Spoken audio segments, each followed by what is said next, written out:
आगे हम यहाँ पे देखते, देखो 1 मार्क्स के क्वेश्चन है, very short answer type question, ठीक है। चैप्टर हम पढ़ रहे थे रिडम्पशन ऑफ डिबेंचर्स। तो पहला वाला क्या लिखा हुआ है, ध्यान से इस चीज़ को देखो। लिखा हुआ what is the maximum limit of debentures which companies other than banking companies and all India financial institution can redeem out of capital.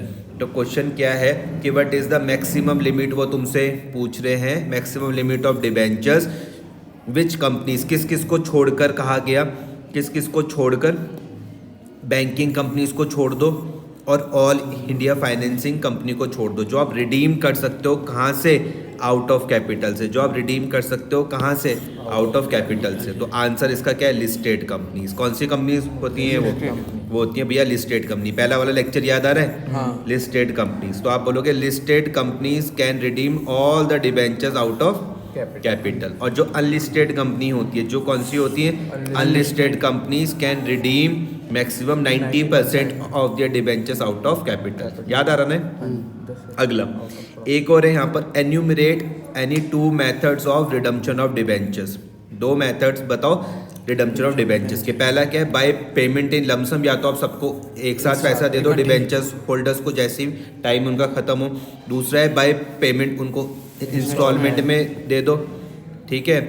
By purchase of own debentures, जो हमने इससे पहले जो हमने डिस्कस करा था। और या फिर भैया कन्वर्जन कर दो डिबेंचर्स को काहे पर, शेयर्स में या फिर न्यू डिबेंचर्स में। समझ में आ गया। तो इसमें से 1 2 3 4 कर लेना, जो भी ये दोनों ही कर लो, तुम्हें समझ में आ जाएगा, ठीक है। एग्जामिनर के कमेंट भी पढ़ के देख लेते। तो क्या लिखा हुआ यहाँ पर, लिखा हुआ most of the candidates wrote the correct answer, however a few candidates lost marks by writing only purchase of debentures open market operation instead of writing purchase of own debenture in the open market for cancellation. तो पूरा लिखना है भैया तुमको, ठीक है। पूरा लिखोगे, own debentures in the open market for cancellation. अपने ही डिबेंचर्स अपने ओपन मार्केट से खरीदे, काई के लिए, कैंसिलेशन के लिए, ठीक है। Some candidates wrote the sources of redemption. ये मत लिख के आना, वो तुमसे सोर्सेज नहीं पूछ रहे, समझ में आ रहा। जब वो तुमसे सोर्सेज पूछेंगे तब तुम लिख देना आउट ऑफ प्रॉफिट या फिर कैपिटल। तुम ध्यान से समझना कि तुमसे पूछ क्या रहे, क्या वो तुमसे मेथड्स पूछ रहे हैं या वो तुमसे सोर्सेज पूछ रहे हैं, ठीक है भाई साहब। आंसरिंग टिप में क्या दिया हुआ, तो लिखा हुआ clearly learn the difference between the methods and sources of redemption of debentures. दिमाग में बिल्कुल सही ढंग से रखना कि भैया आपके पास मेथड्स कौन से हैं, अपने दिमाग में बिल्कुल सेट करके रखना। क्लियरली लर्न द डिफरेंसेस, कि भैया मेथड्स और सोर्सेज में तुमको डिफरेंस पता होना चाहिए, ठीक है। आगे state 2 reasons for a company to purchase its own debentures from the open market. वो तुमसे क्या पूछ रहे कि 2 रीजन बताओ भैया, किस चीज़ के 2, state 2 reasons for a company to purchase its own debentures from the open market. क्या रीज़न वो हो सकते हैं। तो यहाँ पर आंसर में लिखा हुआ द कंपनी में purchase its own debenture in the open market with the objective of, कौन सा, या तो इमीडिएट कैंसिलेशन कर ले, अपने डिबेंचर्स को खरीदे और उसके बाद इमीडिएट कैंसिल कर ले, या फिर कीपिंग देम एज इन्वेस्टमेंट के तौर पर रख ले और to be cancelled at a later date. और क्या हो सकता है, to reduce the burden of interest payment on this debentures, में जो ब्याज देना है उसके बर्डन से वो बच जाए, या फिर to redeem the debentures at a profit later on.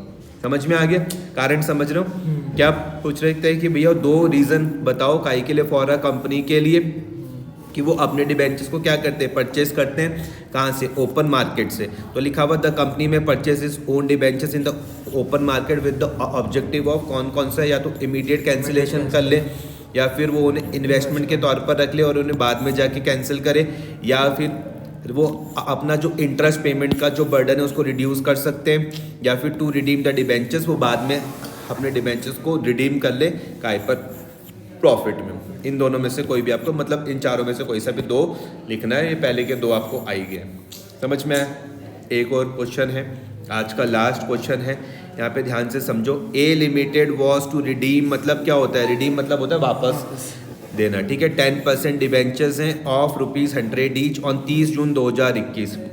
A limited है, उसको रिडीम करने कितने, 10,000 डिबेंचर्स, 10,000 10% डिबेंचर्स। एक डिबेंचर्स की कीमत है भैया 100 रुपये, कब, 30 जून 2019 को।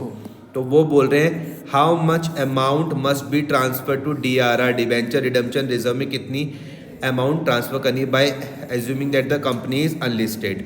अनलिस्टेड रहेगी तो तुमको पता ही है कि भैया डिवेंचर रिडम्पशन रिजर्व में कितना करते हैं 10% किसका फेस वैल्यू का, याद रखना फेस वैल्यू का पूरा बोलोगे 10% किसका फेस वैल्यू का, 10% किसका फेस वैल्यू ऑफ तुम्हें ये चीज़ समझ में आई गई है। 10,000 मल्टीप्लाई बाय 100 1 लाख उसका 10% समझ में आया।